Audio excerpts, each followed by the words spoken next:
Hello, welcome to aspirants academy. ഒരു പുതിയൊരു വീഡിയോയിലേക്ക് എല്ലാവർക്കും സ്വാഗതം. 2 ദിവസം മുന്നേ ലാബ് അസിസ്റ്റന്റിന്റെ ഫൈനലിലേക്ക് വന്നിട്ടുണ്ട്. കുറേ പേർക്ക് ഒരു ഹാർട്ട് അറ്റാക്ക് ആയിട്ട് മാറിയ ഒരു സംഭവമായിരുന്നു ലാബ് അസിസ്റ്റന്റ്. നമ്മുടെ LD-ന്റെ ഒക്കെ റിസൾട്ട് വന്നപ്പോൾ ഉണ്ടായ സെയിം അവസ്ഥയാണ് കുറേ പേര് ഇപ്പോൾ കടന്നു പോയിക്കൊണ്ടിരിക്കുന്നത്. LD-യിലും ഇതേപോലെ സെയിം കാര്യം നടന്നിട്ടുണ്ട്. അതായത് നമ്മൾ പ്രൊഫഷണൽ വെച്ചിട്ടൊരു മാർക്ക് കൂട്ടി വെക്കും, അതിനെക്കാട്ടിലും ഒരു 5-6 മാർക്കൊക്കെ താഴെയായിരിക്കും എല്ലാവർക്കും കിട്ടുന്നത് ഫൈനലിലേക്ക് വരുമ്പോൾ. കാരണം നമ്മൾ പ്രതീക്ഷിക്കാത്ത ക്വസ്റ്റ്യൻസിന്റെ ആൻസർ ചെയ്യുന്നുണ്ടാവും, പ്രതീക്ഷിക്കാത്ത ക്വസ്റ്റ്യൻസ് ഡിലീറ്റ് ചെയ്യും. ഇതുകൊണ്ടൊക്കെയാണ് മെയിൻ ആയിട്ട് വരുന്നത്. അതുപോലൊരു സംഭവമാണ് ലാബ് അസിസ്റ്റന്റ് ഫൈനലിലേക്ക് വന്നപ്പോഴുണ്ടായത്. അപ്പം കുറേ പേർക്ക് കുറച്ച് പേർക്ക് മെസ്സേജ് അയച്ചു, ഇങ്ങനെ കുറേ മാർക്കൊക്കെ പോയി, ആകെ ഡൗൺ ആണ്, പുതിയൊരു എക്സാമിന് പഠിക്കാൻ ഒരു മോട്ടിവേഷനില്ല. കാരണം പഠിച്ചതും കൂടി ഡിലീറ്റ് ആക്കുക, പഠിച്ചത് നമ്മൾ ഷെയർ ചെയ്തത് കൂടി അവർ ആൻസർ ചേഞ്ച് വരുത്തിയിട്ട് തെറ്റായിട്ടുള്ളവർക്ക് മാർക്ക് കൊടുക്കാണ് ഒരു മടുപ്പാണെന്നുള്ള രീതിയിലൊക്കെ കുറേ പേര് മെസ്സേജ് അയച്ചിട്ടുണ്ടായിരുന്നു. നമ്മുടെ കൂടെ ഉള്ളവർക്ക് തന്നെ അവർ കാൽക്കുലേറ്റ് ചെയ്ത മാർക്കിനെക്കാട്ടിലും ഒരു 5-6 മാർക്കൊക്കെ കുറവ് വന്നിട്ടുള്ളവരുണ്ട്. എന്നാൽ കാൽക്കുലേറ്റ് ചെയ്ത മാർക്ക് അതേപടി അതിനോട് ഒരു മാർക്ക് കുറവ് എന്നുള്ള രീതിയിൽ വന്നിട്ടുള്ളവരുണ്ട്. അപ്പം അത് ഡിഫറൻസ് ഉണ്ട് കേട്ടോ. നമ്മുടെ കമ്പനീസിൽ ചെയ്യുന്ന ചേച്ചിമാർക്കാണെങ്കിലും അങ്ങനെ ഒരു 5-6 മാർക്കൊക്കെ കുറഞ്ഞിട്ടുള്ളവരുണ്ട്. അവർ പ്രൊഫഷണൽ വെച്ച് കൂട്ടി വെച്ച മാർക്കിനെക്കാട്ടിലും 1-2 മാർക്ക് മാത്രം കുറഞ്ഞവരുണ്ട് കേട്ടോ. അപ്പം അതിൻ്റെ ഒരു മെയിൻ കാര്യം ഒരു ഡിഫറൻസ് ഉണ്ട്. അതായത് ഇപ്പം എൻ്റെ കേസ് എടുത്തു കഴിഞ്ഞാൽ എൻ്റെ മാർക്ക് ഞാൻ പ്രൊഫഷണൽ വെച്ച് കൂട്ടി വെച്ചത് 76 ആയിരുന്നു. 76.33 എന്തോ ഉണ്ട്, അത് എനിക്കിപ്പോൾ ഓർമ്മയില്ല, പക്ഷെ എന്തോ ഉണ്ട്. എന്നാലും 76 ആയിരുന്നു അപ്രോക്സിമേറ്റ്.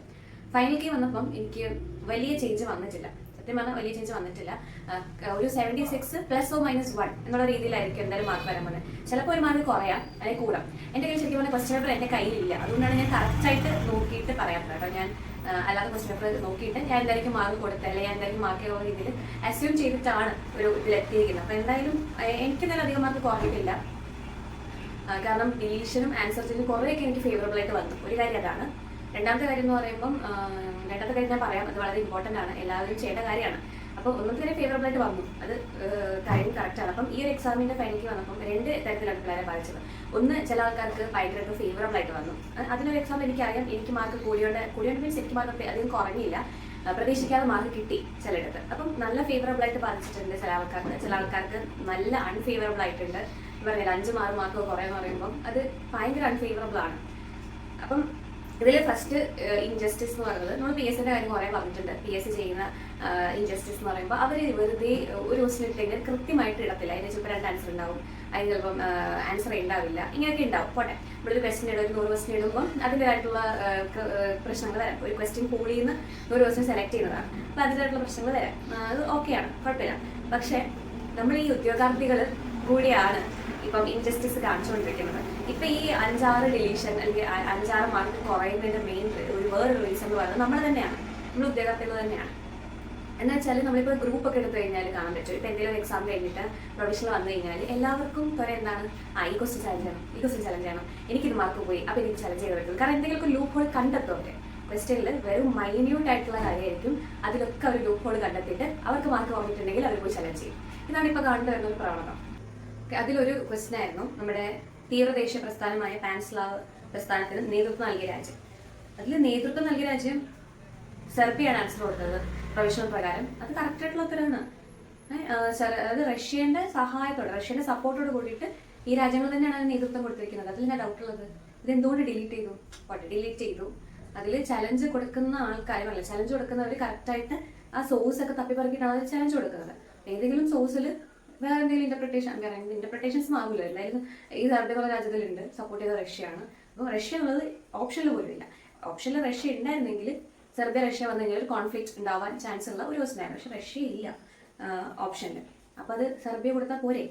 അപ്പം ഈ ഒരു സംഭവം പാൻസ്ലാവ് ഒക്കെ നന്നായിട്ട് വേൾഡ് ഹിസ്റ്ററിയൊക്കെ നന്നായിട്ട് പഠിച്ചിട്ട് പോകുന്ന ഒരു കുട്ടിക്ക് അവിടെ 1 മാർക്ക് കിട്ടണ്ടായിരുന്നു. എന്ന് വെച്ചാൽ ഒരു 50% ആൾക്കാരെ ഈ ക്വസ്റ്റ്യനൊക്കെ ശരിയാക്കിയിട്ടുണ്ടാവുള്ളൂ. ബാക്കിയുള്ള എല്ലാവർക്കും എനിക്ക് സഹിതം തെറ്റിയ ഒരു ക്വസ്റ്റ്യനാണ് ഇത്. അപ്പം ഇതൊക്കെ ഒരു റാങ്കിനെ നിർണായകമായിട്ട് ബാധിക്കുന്ന ഒരു ക്വസ്റ്റ്യൻ ആയിരുന്നു. പക്ഷെ അതുകൊണ്ട് കൂടി ഡിലീറ്റ് ചെയ്തു. അപ്പം പഠിച്ചിട്ട് അല്ലെങ്കിൽ ഒരു മാർക്ക് ഫേവറബിൾ ആയിട്ട് കിട്ടിയ, റാങ്കിൽ കുറച്ചുകൂടി മുന്നോട്ട് വരാൻ ഫേവറബിൾ ആയിട്ട് കിട്ടിയ ഒരു കുട്ടിയുടെ മാർക്കാണ് അവിടെ പോയിരിക്കുന്നത്. അപ്പോൾ ഇതെന്തിന് ഡിലീഷൻ, അല്ലെങ്കിൽ ഇതിന് ചലഞ്ച് ചെയ്തു, കാരണം എനിക്ക് മാർക്ക് പോയി, അല്ലെങ്കിൽ എനിക്ക് അവിടെ തെറ്റി, എനിക്കൊരു മാർക്ക് കിട്ടിയില്ല എന്നുള്ളൊരു മെന്റാലിറ്റിയിലാണ് മിക്ക കുട്ടികളും അത് ചലഞ്ച് ചെയ്തിരിക്കുന്നത്. പക്ഷേ ഇതിനെ പറ്റിയിട്ട് വായിച്ച് നോക്കിക്കഴിഞ്ഞാൽ നിങ്ങൾക്ക് തന്നെ മനസ്സിലാവുന്നതേ ഉള്ളൂ. സെർബിയ അതിലുണ്ട്, സപ്പോർട്ട് മാത്രമാണ് റഷ്യ കൊടുത്തിരിക്കുന്നത്. ഒരിക്കലും റഷ്യയുടെ നേതൃത്വത്തിലല്ല, റഷ്യയുടെ സപ്പോർട്ട് കൊടുത്തിട്ടാണ് ഈ പാൻസ്ലാവ് വന്നിരിക്കുന്നത്. അപ്പോൾ ആ ക്വസ്റ്റ്യൻ ശരിയായിരുന്നു, ചലഞ്ച് ചെയ്തതിൻ്റെ ഒരു ഫലമായിട്ട് അതങ്ങ് ഡിലീറ്റ് ചെയ്തു. പഠിക്കുന്ന കുട്ടികളുടെ മാർക്ക് പോയി, അവർക്ക് റാങ്ക് നിർണായകമായിട്ടൊരു ക്വസ്റ്റ്യൻ ആയിരുന്നു, അത് അവിടെ ഇല്ലാണ്ടായി. അപ്പോൾ ഈ ചലഞ്ച് ചെയ്യുന്നവർ കുറച്ചെങ്കിലും ഒന്ന് എന്താ പറയുക, അറിയാം നിങ്ങൾക്കും നിങ്ങൾ എല്ലാവർക്കും ജോലി കിട്ടാൻ വേണ്ടിയിട്ടാണ് എല്ലാം ചെയ്യുന്നത്. പക്ഷെ എന്നാലും ഒരു ഇത് വേണ്ടേ, എന്താ പറയുക, നമുക്കൊരു മനസാക്ഷി അല്ലെങ്കിൽ ഒരു ജോലിക്ക് കയറിയാലും അവിടെ നമ്മൾ കുറച്ച് കാണിക്കേണ്ട എക്ടിവിറ്റീസ് ഒക്കെ ഉണ്ടാവത്തില്ലേ, ഒരു എമ്പത്തി ഒക്കെ ഉണ്ടാവത്തില്ലേ. അപ്പം അതിപ്പോഴേ നമ്മൾ സാഹിത്യമാക്കുക എന്നുള്ളതാണ്. പഠിക്കുമ്പോഴേ എക്സാം എഴുതുമ്പോഴേ അങ്ങനെ ഒരു ക്വാളിറ്റീസ് ഒക്കെ കൊണ്ടുവരിക എന്നുള്ളതാണ്. ഓക്കെ, അപ്പം ആ ക്വസ്റ്റ്യൻ്റെ കാര്യം അതാണ്. ഒരു ഇൻജസ്റ്റിസ് കാണിച്ചൊരു ക്വസ്റ്റ്യൻ ആയിരുന്നു ആ ക്വസ്റ്റ്യൻ. പിന്നെ വേറെ ക്വസ്റ്റ്യൻ എന്ന് പറയുമ്പോൾ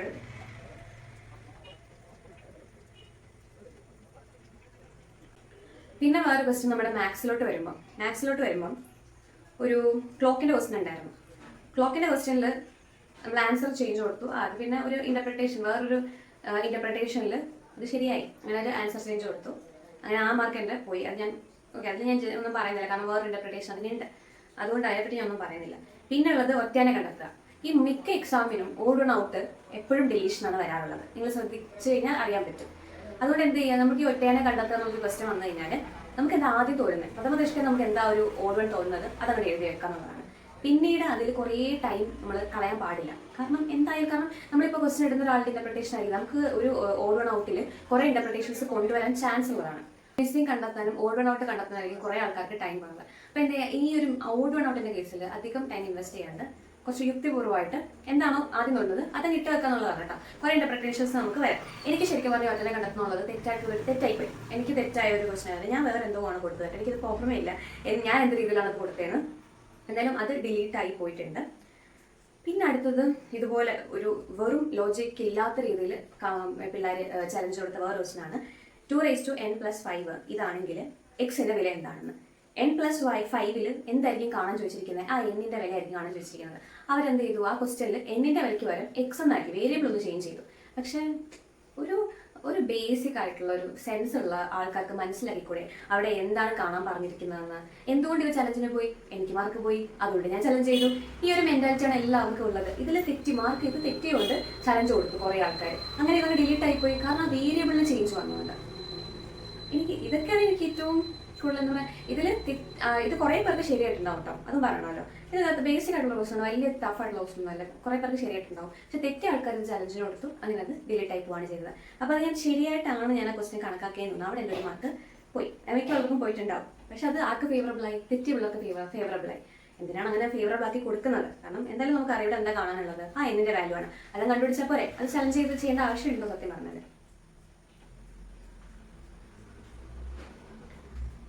പിന്നാണ് നമ്മുടെ മലയാളത്തിൽ വന്നിരിക്കുന്നത്. മലയാളത്തിൽ ശരിയായ പദം തിരഞ്ഞെടുക്കയിൽ അപരാധി എന്ന് പറയുന്നതും ശരിയാണ്, അതിഥി എന്ന് പറയുന്നതും ശരിയാണ്.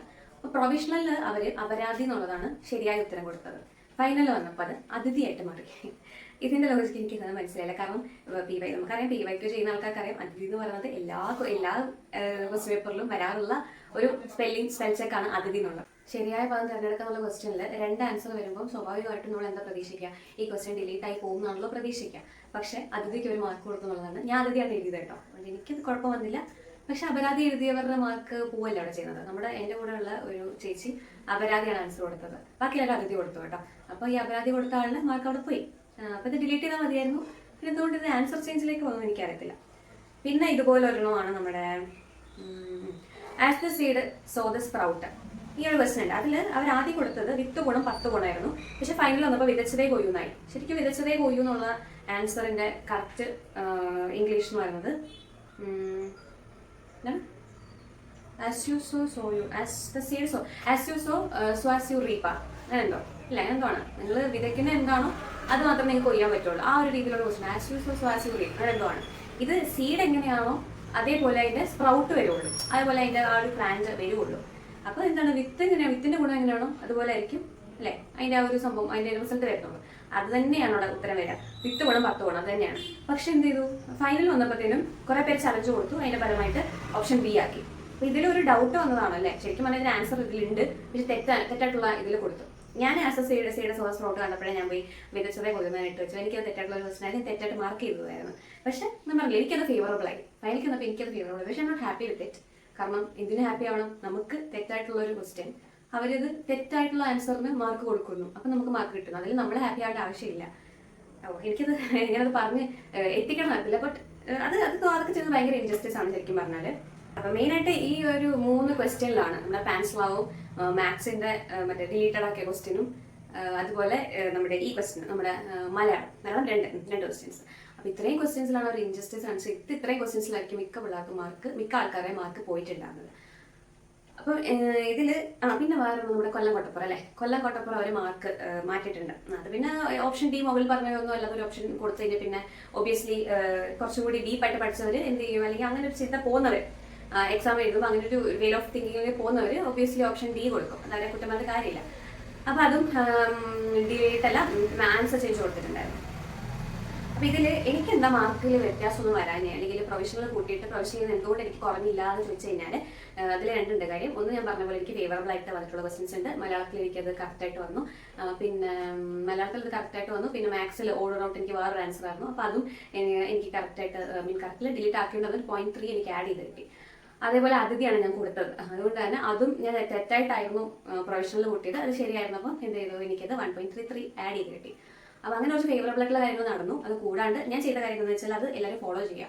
ബിക്കോസ് ഇവിടെ ഒരു പ്രൊഫഷണൽ കീ വന്നു കഴിഞ്ഞാൽ പ്രൊഫഷണൽ കീ മാക്സിമം നോക്കാണ്ടിരിക്കാനൊക്കെ പറയും. പക്ഷെ നമ്മൾക്ക് ജെനുവിൻ ആയിട്ടുള്ള ചലഞ്ചിങ്ങിന് ഒരു ഓപ്ഷനാണ് പ്രൊഫഷണൽ കീ എന്ന് പറയുന്നത്. ജെനുവിൻ ആയിട്ടുള്ള കാര്യങ്ങൾ ചലഞ്ച് ചെയ്യാനുള്ളതാണ്.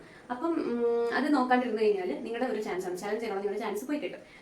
അതുകൊണ്ട് പ്രൊഫഷണൽ നോക്കാണ്ടിരിക്കാൻ പറ്റില്ല, പ്രൊഫഷണൽ നോക്കണം. പ്രൊഫഷണൽ നോക്കിയാൽ എന്താ ചെയ്യുക, നമുക്കൊരു എന്താ പറയുക 100% അല്ലെങ്കിൽ 50% ഒരു ചാൻസ് ഉണ്ട് ഡിലീറ്റഡ് ആവാനോ ആൻസർ ചേഞ്ച് വരാനോ. 50% ചാൻസ് ഉണ്ട് എന്ന് തോന്നുന്ന ക്വസ്റ്റ്യൻസ് ഡിലീറ്റഡ് ആക്കി തന്നെ എടുക്കുക, അല്ലെങ്കിൽ തെറ്റായിട്ട് തന്നെ എടുക്കുക. നമുക്ക് അത് തെറ്റാണ്, അപ്പോൾ ആ ആൻസർ നമുക്ക് തെറ്റാണ് എന്ന രീതിയിൽ തന്നെ എടുക്കുക. ഒരു 1.33 അതൊന്ന് കുറയ്ക്കുക. പ്രൊഫഷണൽ എന്തും ആൻസർ കൊടുത്തോട്ടെ, നമുക്കത് തെറ്റാണ് എന്ന രീതിയിൽ തന്നെ എടുത്താൽ മതി. അങ്ങനെ ഞാൻ എടുത്തിട്ടുള്ള ഒരു ക്വസ്റ്റ്യൻ ആയിരുന്നു ഇവിടെ കൊല്ലം കോട്ടപ്പുറം. അതെന്തായാലും അവർ ഓപ്ഷൻ ഡി കൊടുക്കും, അല്ലെങ്കിൽ അത് ക്യാൻസൽ ചെയ്യും തന്നെ എൻ്റെ മനസ്സിൽ പോയി. ഞാൻ അത് തെറ്റെന്നുള്ള രീതിയിൽ തന്നെ എടുത്തു. അതിലൊരു 1.3 ഞാൻ കുറച്ചിട്ട് തന്നെയാണ് മാർക്ക് നോക്കിയത്. അതേപോലെ വേറെ എന്തോ ഒരു ക്വസ്റ്റ്യൻ ആയിരുന്നു നമ്മുടെ മലയാളത്തിൻ്റെ അപരാധി അതിഥി. അതും ഞാൻ തെറ്റായിട്ട് തന്നെ ഇടാം. അതിന് അപരാധിയാണ് കൊടുത്തത്, ഞാൻ അതിഥി കൊടുത്തു. അതും ഞാനത് തെറ്റെന്നുള്ള രീതിയിൽ തന്നെ എടുത്തിരുന്നു. പിന്നെ അതേപോലെ വേറെ എന്തൊക്കെയോ ഉണ്ടായിരുന്നു. ഒരു കുടുംബശ്രീയാണോ തൊഴിലുറപ്പാണോ എന്നൊരു ക്വസ്റ്റ്യൻ ചോദിച്ചിരുന്നു. അപ്പോൾ അതെനിക്കൊരു ഡൗട്ട് തോന്നി, ഇനി ഇവരിത് ഫൈനലിക്ക് വരുമ്പോൾ മാറ്റുമോ എന്നൊരു ഡൗട്ട് തോന്നിയിട്ട് അത് ഞാൻ ഒന്നും കൂട്ടിയില്ല. ഞാനിത് അറ്റൻഡ് ചെയ്തിട്ടില്ല എന്നുള്ള രീതിയിൽ തന്നെ എടുത്തു. അങ്ങനെ അപ്പം നമുക്ക് എന്ത് ചെയ്യാം, പ്രൊഫഷണൽ വരുമ്പോൾ നമുക്ക് 50% ചാൻസ് ഉണ്ട് ഇത് ഡിലീറ്റഡ് ആവാനോ അല്ലെങ്കിൽ ഇത് ആൻസർ ചേഞ്ച് വരാനോ ചാൻസ് ഉണ്ടെന്നുണ്ടെങ്കിൽ അത് കൂട്ടാണ്ടിരിക്കാന്നുള്ളതാണ്. അല്ലെങ്കിൽ അത് നമ്മൾ തെറ്റായിട്ടാണെന്നുള്ള രീതിയിൽ എടുക്കാന്നുള്ളത്, ഇന്റർപ്രറ്റ് ചെയ്യാന്നുള്ളതാണ്. അപ്പോൾ ഫൈനലിലേക്ക് വരുമ്പോൾ നമുക്ക് അധികം ചേഞ്ച് വരത്തില്ല, നമ്മൾ കൂട്ടിവെച്ച മാർക്കിൽ നിന്ന് അധികം ചേഞ്ച് വരത്തില്ല. അത് അങ്ങനെ ചെയ്യുന്നതാണ് one of the best methods. കാരണം പ്രൊഫഷണൽ കീ വെച്ചിട്ടല്ലോ നമുക്ക് റാങ്ക് ലിസ്റ്റിലൊന്നും വരുന്നത്, ഫൈനൽ കീ വെച്ചിട്ടാണ്. അതുകൊണ്ട് അതാണ് one of the best methods. പിന്നെ നമുക്ക് ഈ പ്രതീക്ഷിക്കാത്ത ആൻസർ ചേഞ്ചും പ്രതീക്ഷിക്കാതെ ശരിയായിട്ടുള്ളത് മാറ്റി തെറ്റുത്തരം കൊടുക്കുന്നത് നമുക്കൊന്നും ചെയ്യാൻ പറ്റില്ല. അപ്പം അത് വിധിയായിട്ട് കണക്കാക്കാനേ. ഇത് മോട്ടിവേഷനായിട്ടൊന്നും കൂട്ടൊന്നും വേണ്ട, നമ്മൾക്ക് ഒരു ആശ്വാസത്തിന് വേണ്ടി ഞാൻ പറയുന്നതാണ്. അതായത് നമ്മൾ ഒരു എക്സാമിൽ നമ്മുടെ ഒരു 100% നമ്മൾ എഫേർട്ട് ഇട്ട് പഠിക്കുന്നു. അതിൻ്റെ അതേ 100% എഫേർട്ട് ഇട്ട് തന്നെ ആ ഡെഡിക്കേഷനോടുകൂടി തന്നെ എക്സാം എഴുതുക എന്നുള്ളതാണ്. അതിൻ്റെ റിസൾട്ടിനെ പറ്റിയിട്ട് വലുതായിട്ട് ബോധർ ചെയ്യാണ്ടിരിക്കുക. കാരണം നമുക്ക് എക്സാംസ് ഇങ്ങനെ വന്നുകൊണ്ടിരിക്കുകയാണല്ലേ. ഇപ്പോൾ ലാബ് അസിസ്റ്റന്റ് കഴിഞ്ഞാൽ പിന്നെ എക്സാം ഇല്ലേ, ഉണ്ട്. ലാബ് അസിസ്റ്റന്റിനെക്കാട്ടിലും കുറേ ചാൻസ് ഉള്ള, കുറേ വേക്കൻസീസ് ഉള്ള, കുറേ ശമ്പളം കൂടിയിട്ടുള്ള എക്സാംസ് ആണ് ഇനി വരാൻ പോകുന്നത്. അപ്പോൾ അതിന് വേണ്ടിയിട്ട് നമ്മൾ ഈ പഠിക്കുന്നൊന്നും വെറുതെ ആവത്തില്ല. ലാബ് അസിസ്റ്റന്റിന് വേണ്ടി പഠിച്ചത് അതിന് വേണ്ടി മാത്രമല്ല, അത് കഴിഞ്ഞ് വരുന്ന എക്സാംസിന് വേണ്ടിയിട്ട് ഉപകാരമാണ്. അപ്പോൾ നമ്മളിങ്ങനെ പഠിച്ചുകൊണ്ടിരിക്കുക, എക്സാം അറ്റൻഡ് ചെയ്യുക. നമുക്ക് ഫൈനൽ കീ പ്രൊഫഷണലൊക്കെ വെച്ചിട്ട് ഈ പറഞ്ഞ രീതിയിൽ ഒരു ബുദ്ധിപൂർവ്വം ഉള്ള രീതിയിൽ പ്രൊഫഷണൽ വെച്ചിട്ട് ആൻസർ മാർക്ക് കാൽക്കുലേറ്റ് ചെയ്യുക. അപ്പോൾ ഫൈനൽ ഇത്രയും ഒരു ഡിഫറൻസ് വരത്തില്ല. പിന്നെ അപ്പോൾ നമ്മൾ റിസൾട്ടിനെ പറ്റി വലുതായിട്ട് നമ്മളിങ്ങനെ ബോധർ ചെയ്യേണ്ടിരിക്കുക. അപ്പോൾ ഇങ്ങനെയൊക്കെ അവർ ആൻസർ ചേഞ്ച് കൊടുക്കുമ്പോൾ നമുക്ക് ഒബ്വിയസ്ലി ഫ്രസ്ട്രേഷൻ വരും. അതിന് തെറ്റൊന്നും പറയുന്നില്ല, ആ ഫ്രസ്ട്രേഷൻ തീർക്കുക. എവിടെയെങ്കിലൊക്കെ കമ്മിറ്റ് എന്തെങ്കിലുമൊക്കെ ചെയ്തിട്ട് തീർക്കുക ഫ്രസ്ട്രേഷൻ. പിന്നീട് അത് കഴിഞ്ഞാൽ നെക്സ്റ്റ് മിനിറ്റ് തൊട്ട് നിങ്ങൾ അതിനെപ്പറ്റി ചിന്തിക്കരുത്, നെക്സ്റ്റ് എക്സാമിന് വേണ്ടി പഠിക്കുക. ഇപ്പോൾ സെക്രട്ടേറിയറ്റ് അസിസ്റ്റന്റിന്റെ ഒരു സമയമാണല്ലേ, നല്ല രീതിയിൽ പഠിക്കുന്ന ഒരു ടൈമാണ്. അപ്പോൾ അതിൽ കോൺസെൻട്രേറ്റ് ചെയ്യാനുള്ളതാണ്. LD ക്ലർക്കിന്റെ റിസൾട്ട് വന്നപ്പോൾ ഇതേപോലെയാണ്. എനിക്കൊരു 78 സംതിങ് ഞാൻ പ്രൊഫഷണൽ വെച്ച് കൂട്ടി വെച്ചിട്ടുണ്ട്. അന്ന് ഈ ടെക്നിക്ക് ഞാൻ ഉപയോഗിച്ചിട്ടുണ്ടായിരുന്നില്ല. എന്നാണ് പ്രൊഫഷണൽ ഓർത്തേക്കുന്നത് അതങ്ങ് ഞാനങ്ങ് കൂട്ടുമായിരുന്നു. പിന്നീടാണ് എനിക്ക് ബുദ്ധി വന്നത്. ഈ LD മാർക്ക് വന്നപ്പോഴാണ് ഞാൻ പിന്നെ ഈ ഒരു ടൈപ്പ് കൂട്ടാൻ തുടങ്ങിയത്. അപ്പം LD ഒരു 78 കൂട്ടി വെച്ച് അവസാനം എനിക്ക് വന്നപ്പോൾ ഒരു 74 സംതിങ് ആയിരുന്നു ഫൈനൽ വന്നപ്പോൾ എനിക്ക് കിട്ടിയത്.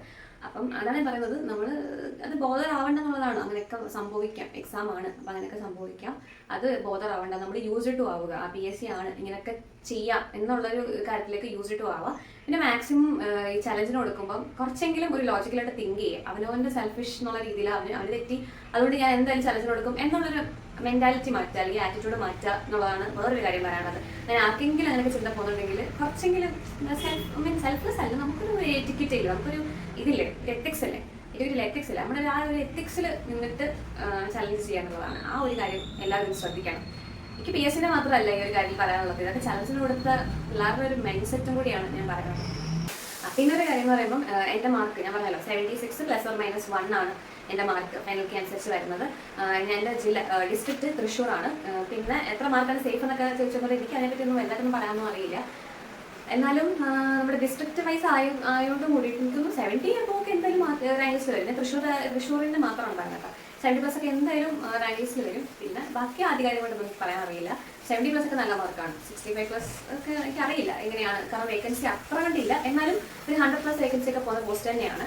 അപ്പം നമുക്ക് പിന്നെ ഇതിൽ NJD റാങ്ക് ലിസ്റ്റിൽ വന്നു കഴിഞ്ഞാൽ പിന്നെ NJD ഡിലീഷൻ അങ്ങനത്തെ കാര്യങ്ങൾ കുറേ ഉണ്ടാവും. അതുകൊണ്ട് തന്നെ നമുക്കത് കണ്ടറിയാം എന്താണ് നടക്കാൻ പോകുന്നതെന്ന്. നിങ്ങൾ അടുത്ത എക്സാമിനുള്ളത് പഠിക്കാനുള്ളതാണ് കേട്ടോ. അപ്പോൾ ഇത്രേ ഉള്ളൂ. ഇനി ലാബ് അസിസ്റ്റന്റ് ഇത്ര എൻ്റെ മാർക്ക് പോയി എന്നൊന്നും പറഞ്ഞ് വിഷമിച്ചിരിക്കാണ്ട് ഇനി വരുന്ന എക്സാമിനൊക്കെ നന്നായിട്ട് പഠിക്കുക. ഇനി വരുന്ന എക്സാം ചിലപ്പോൾ നമുക്ക് ഫേവറബിൾ ആയാലും അവർ തെറ്റത്തിന് ശരി കൊടുക്കുക, ശരിത്ര തെറ്റ് കൊടുക്കുക, എന്തെങ്കിലും ആട്ടെ, നമുക്ക് ചിലപ്പോൾ ഫേവറബിൾ ആയാലും അങ്ങനെ ചിന്തിച്ചാൽ മതി. ഫേവറബിൾ ആയി വലിയ കുഴപ്പമില്ല. നമ്മൾ ഈ പഠിച്ചതിലൊക്കെ എന്തെങ്കിലും റിസൾട്ട് എവിടെയെങ്കിലുമൊക്കെ ഉണ്ടാവും. അപ്പം അടുത്തൊരു വീഡിയോ ആയിട്ട് നമുക്ക് കാണാം. അതുവരെ എല്ലാവർക്കും ടാറ്റാ ബൈ.